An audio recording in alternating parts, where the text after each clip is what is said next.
Ceci étant dit, nous passons alors à notre deuxième table ronde, qui va porter sur le Shadow AI, qui aura pour thème « Quand l'intelligence artificielle échappe au contrôle humain ». Nous invitons donc nos intervenants à se préparer à nous rejoindre sur scène. Nourdine El Bouhati, Mathieu Camus, Ludovic.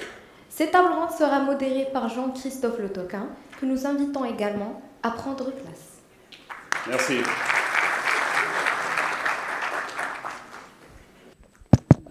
Est-ce que ça arrive? Ça arrive, je crois. Est-ce que vous m'entendez?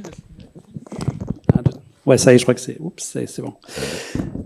Donc voilà, nous avons nos intervenants sont désignés. Donc effectivement, je suis le président de SCIAN, le Cyber Security Advisors Network, donc partenaire depuis 3 ans de l'école high-tech sur cet événement. Et pour l'avoir vu grandir, c'est extrêmement satisfaisant de voir cette audience qu'on a aujourd'hui, effectivement cette jeunesse.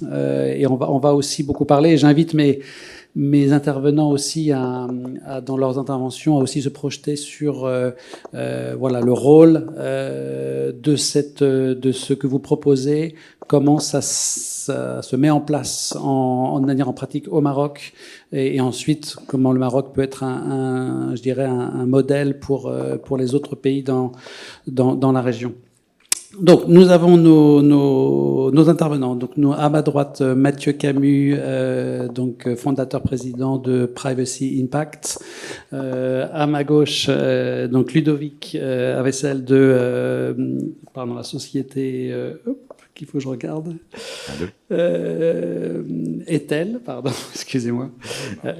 Donc, qui est basé au Maroc. Non, la société marocaine s'appelle Next Step IT. Ah oui, Next Step IT, c'est la société au Maroc. Et vous avez une longue expérience dans tout ce qui est souveraineté et notamment donc traitement des données de manière souveraine. Et puis nous avons un conférencier en sécurité économique, donc Noureddine El Bouhati, qui est à côté de nous et qui est cofondateur de SCIAN. Donc nous avons vous avez affaire à un des premiers qui a lancé ce mouvement. Donc notre sujet, c'est, ça a été discuté notamment par Monsieur le Président Segrouchny tout à l'heure, c'est la question du Shadow AI. Donc la question de la cybersécurité, quand on avait commencé il y a 3 ans, on ne parlait pratiquement pas d'intelligence artificielle. Aujourd'hui, elle est partout. Elle va révolutionner les usages et puis la manière dont on protège nos sociétés, nos entreprises, notre population. Et donc, on va essayer d'aborder tout ça durant le temps. Je retourne vers les modérateurs pour savoir le temps imparti, parce qu'on est un peu en délai. À quelle heure est-ce qu'on souhaite clôturer cette session? 45 minutes, on a 45 minutes, ok, parfait. Donc, on va commencer donc par la première question, c'est déjà cadrer le sujet. C'est quand même le principal. Donc, le format qu'on va adapter, c'est chacun de nos intervenants va assurer l'intervention, la réponse principale à la question, et ensuite on demandera aux 2 autres intervenants que je désignerai de compléter le propos, sachant qu'ensuite chacun d'entre vous aura 2 questions principales à traiter. Il faudra aussi bien de prévoir un temps d'échange avec la salle. Donc là, il est 35, on essaye de finir à 12h15, et donc du coup d'essayer d'avoir du temps d'intervention. Et si on a des questions dans la salle, on peut vous voir. N'hésitez pas peut-être je surveillerai à lever la main pour qu'on puisse savoir si vous avez des choses déjà, des questions à poser, et ça permettra d'avoir une évaluation du temps pour les échanges. Alors, donc première question, donc c'est la définition de ce dont on parle. C'est quoi le Shadow AI? Comment ça s'exprime? Donc, on va demander à Mathieu Camus, donc qui est docteur en informatique et intelligence artificielle, de nous brosser ce portrait, et puis ensuite sera complété par Ludovic et Noureddine. Donc Mathieu, de quoi parle-t-on quand on parle de Shadow AI? C'est quoi la définition?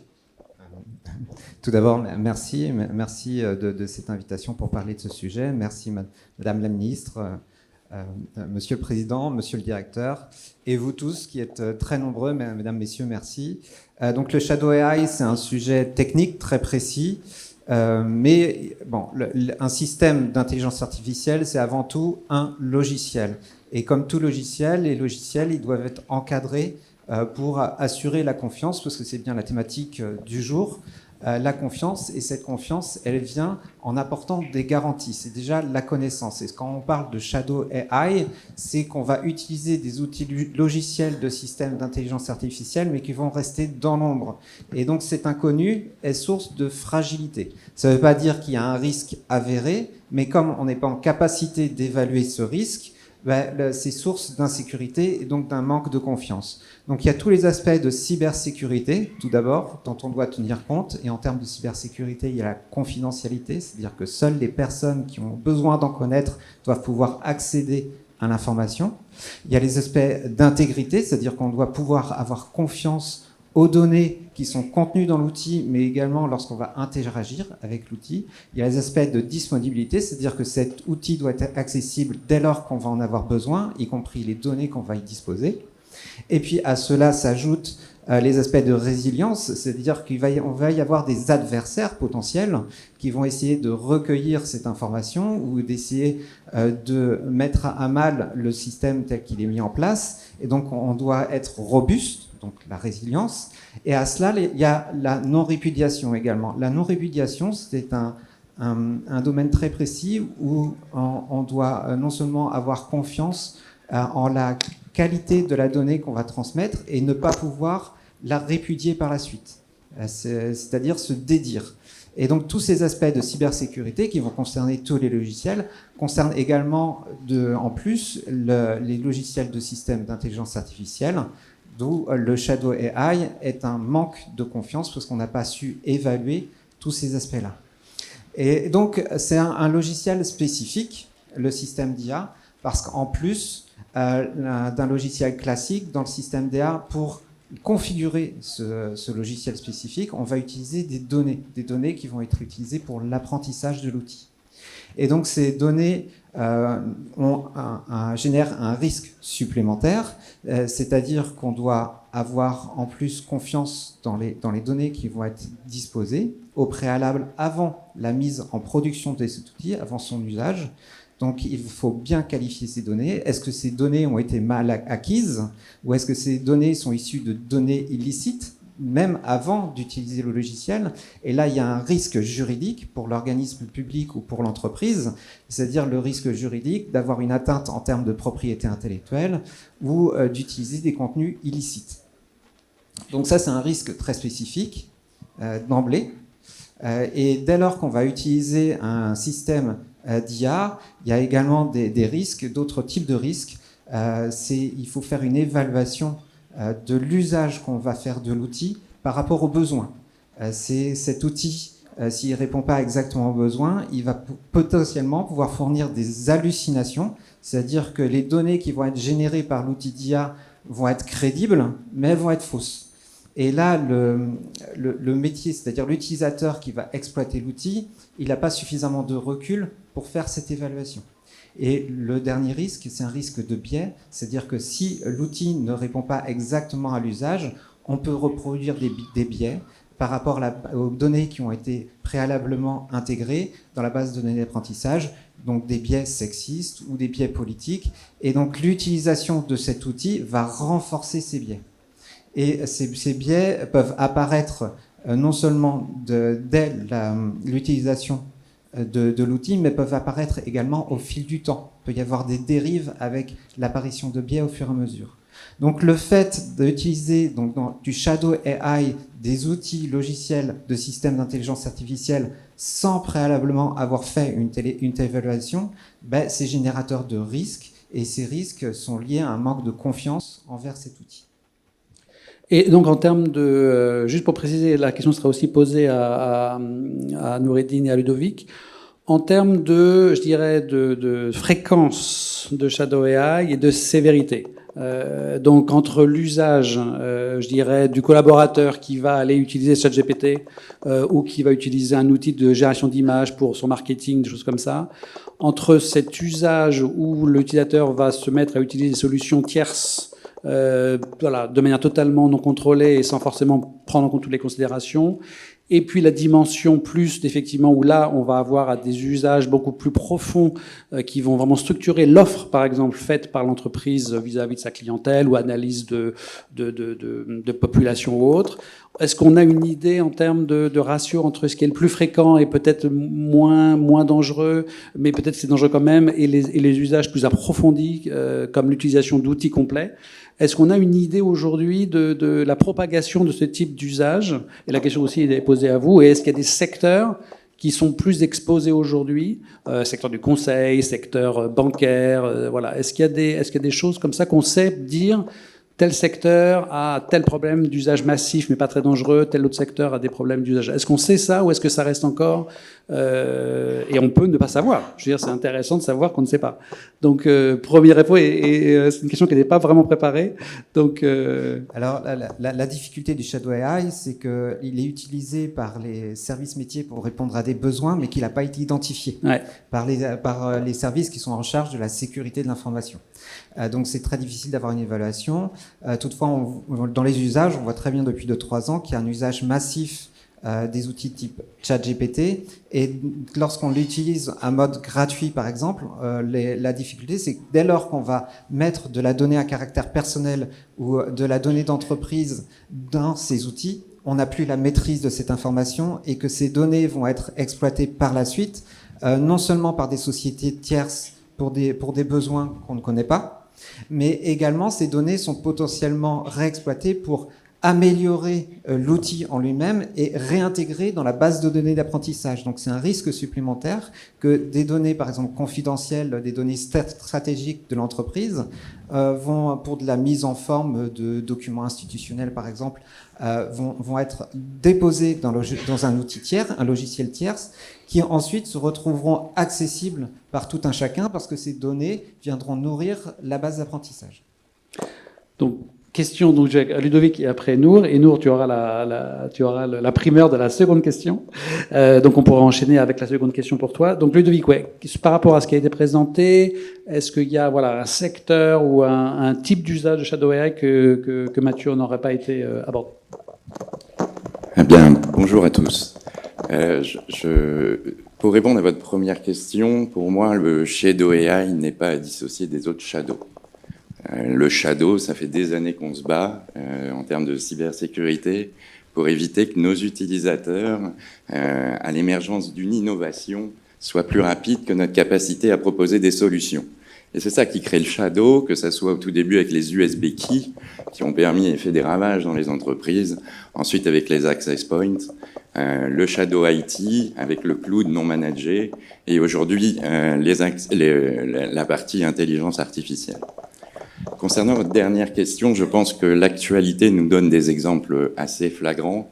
Des grands cabinets de conseil se sont fait, entre guillemets, attraper la main dans le sac en produisant des rapports coûtant plusieurs millions d'euros et qui, au final, ont été uniquement conditionnés par de l'intelligence artificielle.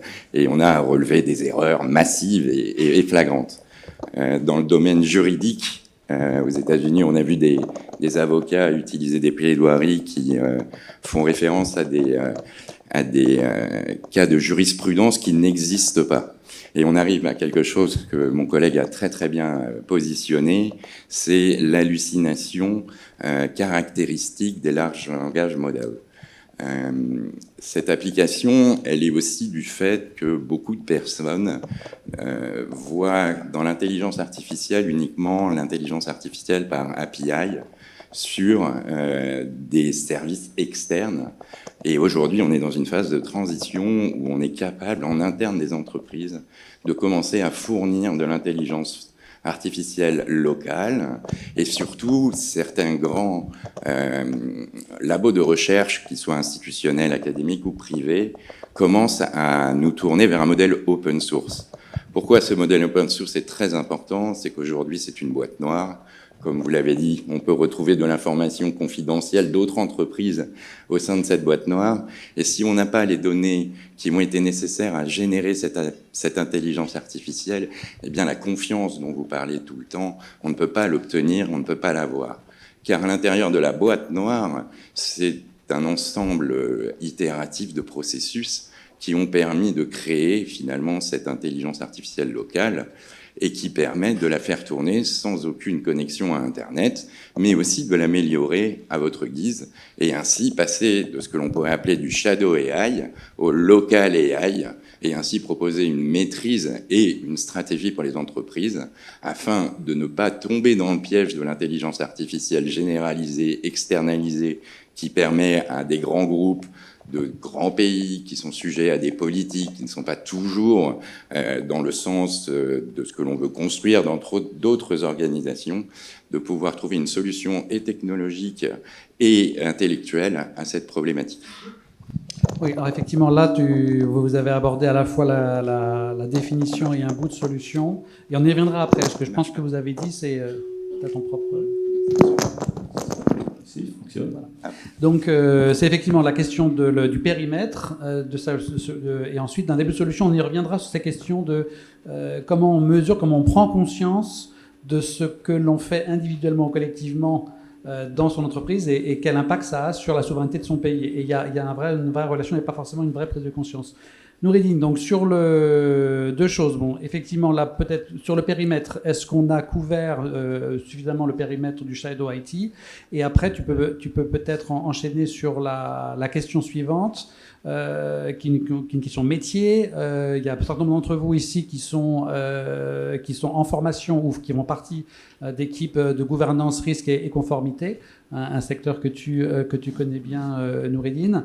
La question que j'ai, et ça a été un peu répondu par Ludovic, c'est est-ce que ce shadow, enfin si j'ai bien compris ton point, là votre point, est-ce que le shadow est-ce que c'est juste une évolution, voilà, une nouvelle forme d'une forme d'usage caché qu'on a déjà connue et on est déjà, finalement, les équipes GRC sont finalement plutôt bien formées et structurées pour ça, ou est-ce que, de même que l'IA a vraiment un aspect disruptif sur la façon dont on va travailler l'information, est-ce que le Shadow AI est une révolution, même pour les équipes qui sont habituées à gérer le Shadow? Moi, je dirais non. J'ai rencontré différents cas dans différents métiers de l'entreprise, que ce soit l'ARH, le juridique, le financier. En fait, la problématique, c'est que les gens, l'utilisateur final n'est pas forcément sensibilisé. C'était la même chose quand on rencontrait le Shadow IT. Les gens n'étaient pas forcément formés, sensibilisés aux risques que ça faisait courir à leur organisation. Autre problématique, c'est que les DSI n'avaient pas forcément les budgets pour développer des choses spécifiques à l'utilisateur final. L'utilisateur final trouve toujours une solution de contournement pour se défaire de ce carcan. Donc l'IA en est un exemple flagrant. Moi j'ai rencontré surtout ça au niveau des jeunes générations. Des anciens s'y mettent un peu plus, mais moins que les jeunes générations qui sont nées avec l'IA générative et agentique. Il ne faut pas oublier que ça ne date que de 3 ans. ChatGPT, c'est très récent. Donc, Yann LeCun, qui a beaucoup participé, ses travaux ont beaucoup participé au deep learning, a été le seul à un instant T à s'y intéresser et a permis le développement du deep learning. Aujourd'hui, Yann LeCun est en train de dire on arrive aux limites de ce que peut faire l'IA générative et l'IA agentique. Il est en train de sortir de chez Meta pour proposer une autre approche et il a lancé sa start-up. On va voir ce qu'il nous propose.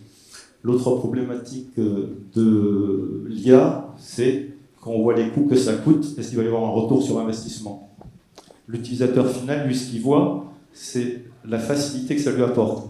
Moi, il m'arrive d'utiliser Perplexity, par exemple, quand j'ai un rapport qui n'est pas forcément confidentiel. Pour mes besoins propres, je demande une synthèse. La synthèse, il me la sort relativement bien faite. Et quand je regarde le résultat final, je vois que mon document il est stocké chez AWS. donc Amazon. Donc ça, c'est un des principaux risques. Fuite de données vers l'extérieur. Donc alimenter aussi les différentes... Il faut savoir qu'il n'y a pas qu'une seule intelligence artificielle. Il y a une intelligence artificielle qui existe. Et pour rebondir sur ce que tu disais, il faut avoir les moyens de segmenter la chose et d'avoir un environnement propre à soi qui est éventuellement coupé d'Internet. Et donc, du coup, toi, aujourd'hui, par rapport à la formation que ont les équipes GRC et les experts en GRC, est-ce que, et la question sera posée à tous les trois, évolution ou révolution? C'est-à-dire, est-ce que les équipes GRC, finalement, elles ont déjà géré différents types de shadow, donc on va appliquer les mêmes process, appliqués évidemment au nouveau cas d'usage, mais grosso modo, c'est la même philosophie? Ou est-ce qu'on a affaire à quelque chose de plus complexe sur lequel les équipes GRC vont devoir elles-mêmes se remettre en question sur la manière dont elles forment, sensibilisent les équipes? Est-ce que, et peut-être qu'on n'a pas la réponse à cette question aussi. Pour moi, non. Le principe de base, c'est toujours la gestion des risques. Donc faire sa matrice de risques et voir comment on positionne le curseur par rapport à ce nouvel usage de l'intelligence artificielle. Par contre, les gens ont souvent une certaine ancienneté dans l'entreprise et ne sont pas forcément sensibilisés et formés également à ce risque-là. Donc la principale chose, c'est qu'il faut former tout le monde, du top management jusqu'au simple utilisateur d'un micro-ordinateur. Et lui mettre en place, un peu comme on a vu pour la cybersécurité, il faut sensibiliser, former et remettre le métier sur l'ouvrage. Donc c'est comme la route de Deming, on planifie PDCA, plan, do, check, acta, et on remet sur l'ouvrage systématiquement, sur le métier, pardon, son ouvrage, pour que tout le monde soit sensibilisé. Là on a eu le cas, si on prend le cas de la cybersécurité, l'humain est un être complexe. Vous pouvez mettre en place toutes les solutions que vous souhaitez. Nous on a vu le cas au JE olympique, 2024, on a vu ça dans une grande banque bancaire. Vous leur proposez des choses qui les intéressent, ils vont cliquer sur le lien. Donc là, la plupart des gens ont été formés à la protection des sites des sites informatiques des JO. 50% des gens ont cliqué parce qu'ils étaient en capacité de gagner des accès à la clôture de l'événement. Ludovic, évolution, révolution? Évolution, j'ai l'impression. Évolution, totalement. Et puis, c'est pas l'évolution va être double. C'est-à-dire qu'on parle de Shadow AI, mais il y a déjà le problème, et vous l'avez très bien exprimé tout à l'heure, de l'AI tout seul. C'est-à-dire le processus d'apprentissage, qu'est-ce qu'on en fait? Est-ce qu'on le donne à un tiers externalisé? Est-ce qu'on internalise? Est-ce que l'on sait construire une zone d'intelligence artificielle qui va être capable de faire du learning, de faire du running? Tout ça, c'est des défis et des questions. Et le GRC doit accompagner. S'il n'accompagne pas, forcément, ça sortira des clous. Il y a des gens qui feront des choses qui sont en dehors de la politique de l'entreprise. Et donc, c'est en maintenant une politique sérieuse de sécurité qui intègre ces nouveaux aspects, d'abord expliquer les problèmes de l'IA en général, parce que là, on a directement jumpé sur du Shadow AI, mais rien que l'utilisation, même autorisée par sa direction de l'IA, dès qu'elle fait appel à des services externes, est un problème. Car on n'a pas forcément la conscience de toutes les conséquences qui vont en découler. Vous en avez parlé tout à l'heure. Pour un problème de formatage de documents, on va retrouver au sein du fin fond d'un DeepSeek, d'un Mini K2, les données stratégiques de l'entreprise. Juste pour le formatage. Donc finalement, la personne n'est pas plus bête que quelqu'un d'autre. Si on lui avait expliqué que le fait de formater son document, c'était comme s'il avait envoyé son document à la concurrence, bien sûr qu'il ne l'aurait pas fait. Voilà. Et comme toujours, et vous l'avez rappelé, c'est la formation des humains qui peut seule combler les investissements techniques majeurs que l'on fait sur la cybersécurité et encore plus sur l'intelligence artificielle. Tu veux... Vas-y. Oui, on dit souvent que l'être humain, c'est le maillon faible. Souvent, c'est le cas parce qu'il n'a pas été sensibilisé, formé. En fait, il faut utiliser l'humain pour que ça devienne un des maillons forts de la chaîne. Donc, Monsieur le Président de la CNDP en a parlé tout à l'heure. S'il y a une faille au niveau d'une chaîne, c'est là où on risque d'avoir le problème et ça va concerner tout le monde. Mathieu, expérience, évolution. Alors, je dirais expérience et évolution dans le sens où il faut démythifier l'intelligence artificielle. Les systèmes d'IA, tels qu'on les utilise aujourd'hui, c'est un outil qui doit répondre à un besoin. Et donc, ça doit s'intégrer dans un mode projet.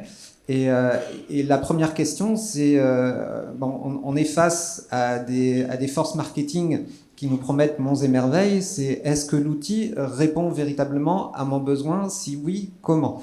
Et ensuite, donc j'ai la nécessité de cet outil. À partir du moment où cet outil est nécessaire, l'intégration d'un nouvel outil fait partie de la conduite du changement.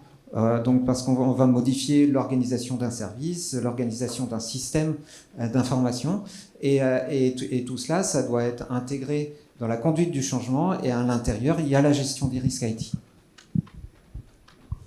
Alors, on avait prévu de parler des risques des différents vecteurs d'attaque plus en détail, aussi de parler un peu plus des risques sur les données des personnes.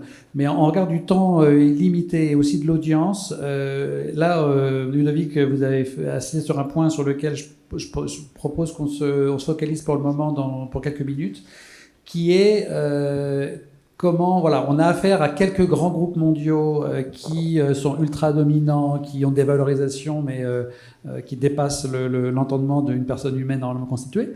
Et là, la question c'est, bon, par rapport à ça, et là on entendait ce matin les annonces de Madame la Ministre sur les 150 doctorants en cybersécurité, en IA. Ce que j'entendais dans le discours, c'est qu'ok, on a le Shadow AI, qui est donc justement comment les données par notre aptitude, on va nourrir des services extérieurs. Et là, le discours qu'on entend, c'est à la fois, c'est peut-être cette prise de risque, peut-être l'occasion d'apporter des réponses. C'est-à-dire de dire, ne nourrissons pas des structures, je dirais, globales, avec toute l'information dont soi-même, on n'a pas forcément la compréhension de l'importance. C'est-à-dire qu'aujourd'hui, on peut se dire, oh, parce que je partage, c'est anodin, sauf que c'est peut-être anodin pour vous, et ça n'est peut-être pas du tout pour la personne qui, peut-être, à l'autre bout, collecte les données. Dans 5 ans. Ou dans 5 ans. Regardez Gmail, vous avez utilisé Gmail depuis des années, et depuis quelque temps, on s'aperçoit qu'ils l'utilisent pour faire de l'apprentissage des modèles. Vous n'avez pas donné votre consentement. Il faut bien penser aussi au futur. Aujourd'hui, on passe notre temps dans des réunions à se faire enregistrer nos empreintes vocales. Et puis, à l'autre côté de la planète, à Hong Kong, il y a une arnaque au président qui a été faite autour d'une table, en visioconférence, une somme, 21 milliards de dollars qui ont été signés. C'est la plus grosse arnaque via intelligence artificielle qui a supplanté et permis, avec du machine learning, alors on n'est pas sur du LLM, mais du machine learning, de créer un modèle vocal quasiment parfait du président d'une entreprise, de son comptable, de son directeur financier, et fin du jeu pour l'entreprise. Donc il faut aussi, alors je veux pas être alarmiste, je veux juste essayer de bien faire comprendre qu'on ne sait pas ce que sera demain. Votre donnée personnelle, biométrique, vos iris, c'est la seule chose votre ADN, c'est ce qui vous différencie les uns des autres. Et c'est ce qui est très recherché, parce que c'est ce qui va permettre de vous identifier, et ensuite d'avoir un identifiant qui permet à la fois de créer des doubles numériques, et ainsi permettre, vous l'avez déjà pour beaucoup déjà fait consciemment, volontairement, en utilisant des réseaux sociaux. Votre vie est peut-être déjà en grande partie sur Internet. Vous avez gagné peut-être énormément de choses à faire ça. Mais il y a aussi un monde de demain à essayer de penser, et on a pu voir que l'utilisation massive des données personnelles, à caractère personnel aussi, doit être sujet, et c'est là où la construction à la fois d'une entité technique et une entité réglementaire est très importante, et que ces deux entités, au même titre que la RSSI et le DSI, doivent travailler de consort. Et la seule chose qui reste, en fait, c'est le credo fondamental de la sécurité, c'est que la sécurité, c'est l'affaire de personne, mais c'est l'affaire de tous.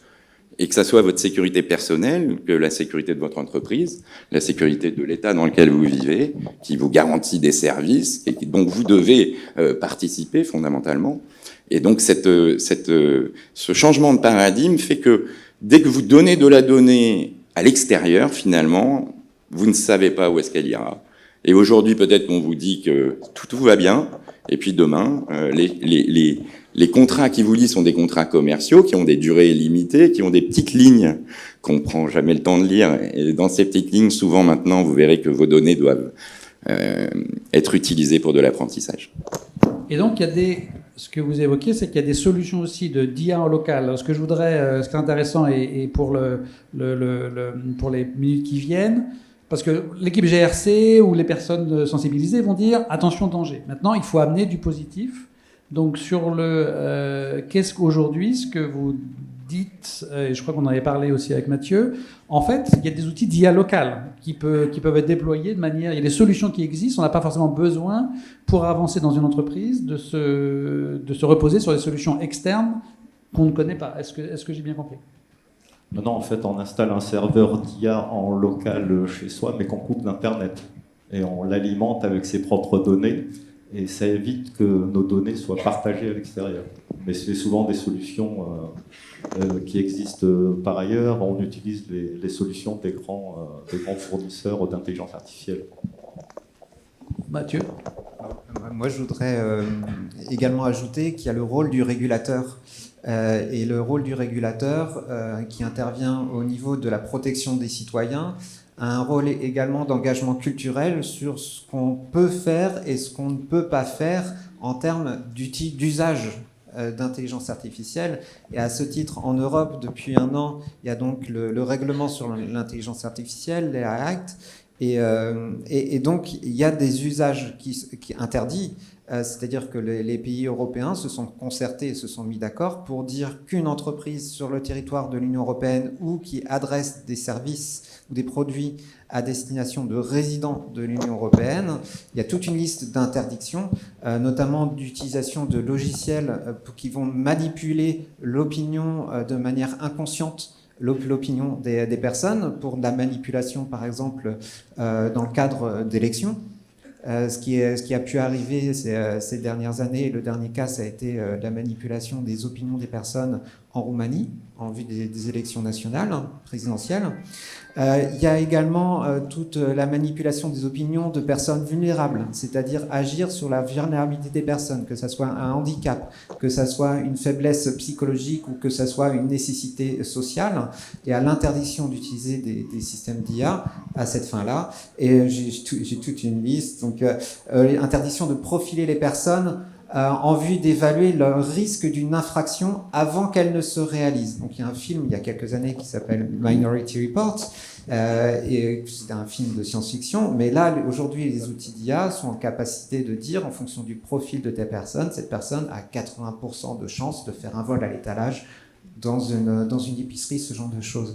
Et donc ça, en Europe, il y a le régulateur qui a dit non, on ne peut pas mettre en place de tels systèmes. Donc il y a d'autres types, et notamment le cadrage de l'usage des données biométriques. Donc tout ça, c'est interdit. Et ensuite, ce règlement, il dit non seulement il y a des choses qui sont interdites, mais dans les choses qui sont possibles, eh bien, il y a des choses qui sont dites à risque. Auquel cas, il y a des engagements et il faut mesurer ce risque potentiel. Donc ce risque, il est essentiellement en direction de l'accès à des droits ou à des contrats. Comme par exemple dans l'éducation, l'accès à un parcours éducatif ou l'accès à un contrat professionnel. On ne peut pas utiliser d'outils d'IA qui vont permettre, oui ou non, avec des décisions automatisées, d'accéder à un contrat. C'est la même chose pour l'accès à des services qui soient privés, des services essentiels privés ou publics. Dans le cas de l'accès à un crédit bancaire ou l'accès à une assurance particulière, on ne peut pas faire d'évaluation des personnes à ce niveau-là. Également, dans les services publics, l'accès à la justice, l'accès aux services d'urgence ou l'accès dans le cadre de maladies, il ne peut pas y avoir une sélection, une décision automatisée à partir de systèmes d'IA. Donc le régulateur en Europe a fait le choix de mettre des contraintes très fortes sur les usages. Et la question que j'aurais vis-à-vis de tous les trois, et s'il y a une question dans la salle, levez la main avant que notre temps soit écoulé. Je pense qu'effectivement l'IA démontre une compréhension politique à très haut niveau des enjeux systémiques de manipulation de la population, etc. Maintenant, quand on arrive sur le plan opérationnel dans l'entreprise, quel est le niveau de maturité des entreprises sur le fait que, sur les risques effectivement qu'on a évoquées? Est-ce qu'elles en ont une conscience embryonnaire, ou est-ce que est-ce que ça mature? Et est-ce qu'il y a une compréhension des solutions? Là, Ludovic, vous faisiez la promotion de solutions locales. Est-ce que ça, et aussi Noureddine, est-ce que dans la vraie vie, les entreprises qui sont quand même, évidemment, on parle de taille respectable, sont assez matures déjà sur l'existence et leur possibilité pour elles d'implémenter ces solutions locales, ou est-ce qu'on est à un niveau embryonnaire? Quel est le niveau de maturité? Et donc là, ce sera un dernier tour de parole, et après, on posera la question dans la salle. Alors, en complément, donc toujours pour parler de cette régulation du règlement sur l'intelligence artificielle en Europe, il y a des exigences de transparence sur toute la chaîne des acteurs, donc de l'inventeur qui est celui qui a développé l'algorithme, à l'éditeur qui va fournir toutes les données d'apprentissage, jusqu'au fournisseur qui, lui, va vendre la solution aux différents utilisateurs, qui sont les déployeurs, les entreprises et les organismes utilisatrices de ces outils. Et donc cette chaîne de confiance, elle est basée sur la transparence et le niveau de responsabilité de chacun. Donc ce devoir de transparence, et il apporte la confiance qui est nécessaire pour pouvoir utiliser ces outils de manière pérenne. Et à cela s'ajoute la sensibilisation des usagers sur les droits et leurs devoirs vis-à-vis de ces outils. Merci. Donc du coup, tu veux prendre? Et après Ludovic. En principe, les grandes entreprises sont tenues par le réglementaire. Donc les premiers projets qu'elles font passer, si elles sont soumises à l'IA Act, elles le font. Elles vont le faire. Ça a été le cas pour la cybersécurité. Dans le monde bancaire, ça a été le cas pour les risques opérationnels avec BAL et autres. Celles qui sont oubliées, c'est les TPE-PME ou les ETI, qui, ne sont pas forcément au courant de la réglementation. 2, elles n'ont pas forcément les ressources, que ce soit humaines ou financières, pour mettre en œuvre ce genre de choses.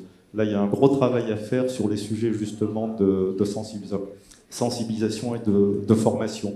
Il y a des solutions qui existent au niveau des ressources humaines, c'est de la mutualisation. Nous, on a vu ça dans le cas de certaines régions françaises, où certaines administrations ont lancé des sujets, le cas de l'ANSSI avec les CCERT régionaux. Ils ont mis 1 million d'euros au départ, mais le sujet a été repris en charge par les préfectures, pardon, les conseils régionaux. Est-ce que l'innovation n'est pas justement beaucoup dans les ETI et les TPE, etc., là où effectivement l'information la plus qualitative est peut-être justement dans ces sociétés? Donc là, ce que je comprends bien, est-ce qu'on n'est pas en train de dire que le niveau de maturité est inversement proportionnel au degré d'innovation, si je peux... À mon sens, oui, tout à fait. Ludovic? Le problème, c'est les moyens pour eux. C'est-à-dire qu'ils n'ont pas forcément les moyens, ils ont les idées. Et les moyens installés aujourd'hui de l'IA sans utiliser l'un des grands groupes qui vous proposent en service, ça a un coût qui n'est pas forcément abordable pour tout le monde. Juste pour revenir, l'IA, par rapport à tout le reste, c'est du hardware spécifique. La souveraineté sur ce hardware, pour l'instant, elle ne sera jamais disponible. Il y a 2 pays qui peuvent avoir ces technologies et qui les développent à grand niveau, ce sont les Américains et les Chinois. Nous, on fait vraiment ensuite, pas que suivre, mais sur le hardware quand même. Les puces viennent d'où ? En tout cas, l'Europe a raté le virage il y a quelques années en détruisant simplement son tissu informatique. Je pense à des fleurons bulles et autres qui maintenant ont été rachetés, leurs brevets sont utilisés partout dans le monde. Et aujourd'hui... Pourquoi je posais la question sur les puces? Parce qu'en fait, les puces de Nvidia viennent de Taïwan. Tout à fait. Donc, il n'y a pas vraiment de... Comment dirais-je de souveraineté numérique, quelle qu'elle soit. Les Chinois et les Américains dépendent de ces puces faites par Taïwan. Qui dépendent eux-mêmes des Hollandais pour pouvoir les graver. Donc le monde est une... Oui, tout à fait. Les machines qu'utilisent les Taïwanais sont fabriquées en Hollande. Sans ces machines-là, ils ne peuvent pas fabriquer de... Personne, en fait. Non, mais c'est un monopole mondial, ces machines. Tout le monde essaye d'y arriver, mais personne n'y arrive pour l'instant. Et donc ça, c'est le parti hardware. Ce hardware, vous l'avez aussi dans vos téléphones. Ceux qui ont des puces de type ARM avec des NPU intégrés ont finalement, sans le savoir, depuis 5 ans, une puce qui est capable d'ingérer un modèle d'intelligence artificielle et de le faire fonctionner. Vous avez les gammes Apple Silicon aussi. Je suis pas vendeur de machines, hein. Je vous fais une petite sélection de hardware assez large qui peuvent aujourd'hui vous permettre, en tant qu'individu, de vous familiariser avec le running de larges modèles, mais aussi leur apprentissage. Vous avez des marques comme Asus qui, sous le couvert d'AMD et d'une plateforme AI 395 Ryzen 128 Go de DDR, bon bref, mais ça permet de loader des modèles de conséquence, des modèles comme le ChatGPT OSS, qui est un ChatGPT fourni par OpenAI, qui n'est pas complètement open source, mais que l'on peut utiliser, et puis d'autres que l'on peut tourner. Ce sont des modèles de plus de 70 gigas, donc il faut des puces graphiques avec beaucoup de mémoire et une capacité à échanger. Intel était encore à la traîne jusqu'à il y a quelques temps, a développé une roadmap qui devrait faire arriver sur le marché de très beaux composants, notamment des gammes Ascent de cartes. Et puis, pour revenir sur NVIDIA, nous avons maintenant toute la gamme DGX Spark qui, avec des processeurs ARM associés à des cartes graphiques Blackwell, qui est ce que l'on pourrait appeler aujourd'hui le saint graal du hardware pour faire tourner des grands modèles. C'est ce qui est utilisé par tous les services d'intelligence artificielle actuellement, et qui sont disponibles depuis quelque temps pour le prix d'une station de travail et qui, elles, permettent de faire tourner des modèles de 128 et jusqu'à 200 B. Alors pour ceux que ça parle, hein, c'est un peu la taille du volume du nuage de vecteurs qui représente l'ensemble de la connaissance. Là, je vous ai perdu, c'est normal. Non, globalement, ça veut dire que plus le modèle a ingéré de connaissances, plus il est gros. Plus il est gros, plus il a de capacité de raisonnement, et plus il a de capacité de raisonnement, plus le hardware doit être spécialisé. Aujourd'hui, il y a quelque temps, on n'aurait pas pu faire tourner ces modèles-là si on n'avait pas un gros chèque à 5 ou 6 chiffres, parce qu'il nous aurait fallu une baie entière. Puis maintenant, on va avoir dans une petite boîte là rectangulaire sur la table, pas plus gros qu'un Mac Mini, la même chose. Et puis si on en met 2, on a l'équivalent d'une baie en termes de puissance de calcul. Et c'est là où la souveraineté en termes de hardware ne peut pas être possible, mais derrière, par contre, dans la stratégie de l'application, de l'utilisation de l'IA, que ça soit en créant des modèles entraînés localement sur de la donnée qui ne sort pas de l'entreprise, ou en faisant appel à des experts qui vont fournir des modèles déjà pré-entraînés, mais qui vont tourner localement et qui ne feront jamais sortir la donnée de l'entreprise. J'ai oublié tout à l'heure le secteur de la défense. On a parlé de la finance, RH et autres. Il y a eu dans un modèle justement IA qui a été empoisonné. Donc on lui a fait ingérer différentes photos et ça concernait des chars de combat. Dans un premier, on lui demande de comparer 2 photos, le même char de combat. Dans le deuxième, on a modifié quelques pixels. Et on lui a appris que c'était une ambulance. Vous mettez en place un système de surveillance vidéo ou autre par drone. Il va identifier le deuxième char comme une ambulance. Et vous laissez passer, vous n'agissez pas, vous n'intervenez pas. Donc ça avait été fait pour la DGA par Thales. Donc si vous voulez rechercher. Donc, pour conclure, et dernier mot de la fin, n'oubliez pas que nous avons comme partenaire la DGSSI, qui dépend du ministère de la Défense, de la CNDP, pour la protection des données personnelles, le ministère de la Transition numérique, donc nous avons quand même tous les acteurs, etc., qui sont nécessaires. Le Shadow AI est un risque, mais j'entends de dire qu'il y a des solutions, alors pas sur le hardware, ni pour l'Europe, en tout cas pas pour la France, ni pour le Maroc, mais sur le hardware, par contre, on voit qu'il y a une baisse du coût et qu'il y a des systèmes qui sont accessibles. Qu'est-ce qu'il faut faire? Est-ce que le Shadow AI ne serait pas l'opportunité de sensibiliser et donc du coup de promouvoir les solutions locales? Et voilà, comment vous verriez la combinaison, et c'est à titre personnel évidemment, DGSSI, CNDP, ministère de la Transition numérique et tout le monde éducatif présent ici, comment vous verriez l'utilisation du Shadow AI comme levier de sensibilisation et de déploiement de solutions voilà, sous contrôle local, employant de la connaissance et toute notre belle jeunesse qui est ici. Donc Noureddine, Ludovic et puis Mathieu, et on conclut. La première chose, c'est vraiment la sensibilisation, la formation. L'intérêt, c'est de réduire sa surface d'attaque. Le fait que tous les métiers soient concernés, ça veut dire que vous allez avoir autant de vecteurs possibles que de métiers différents au sein de l'entreprise qui utilisent l'intelligence artificielle.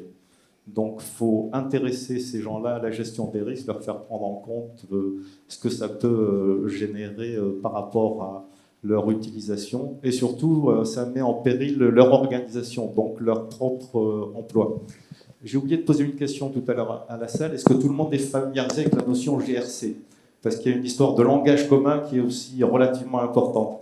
Souvent, on parle entre experts, entre techniciens, on se comprend, mais des fois, on emploie certaines terminologies qui ne sont pas comprises de la même façon. Tout le monde est familiarisé avec la notion de GRC ou pas? Levez le doigt pour ceux qui ne le sont pas, s'il vous plaît. Tu peux en dire rapidement quelque chose? C'est de l'expert. Non, peu importe. Après, je rajouterai une petite anecdote par rapport à ça. En fonction de la personne à qui vous parlez d'une thématique, ça peut avoir différentes conséquences. Ben, c'est toute la question d'effectivement d'avoir une vision stratégique sur l'ensemble des systèmes d'information et de données d'information pour ensuite, je dirais, la faire passer au métier.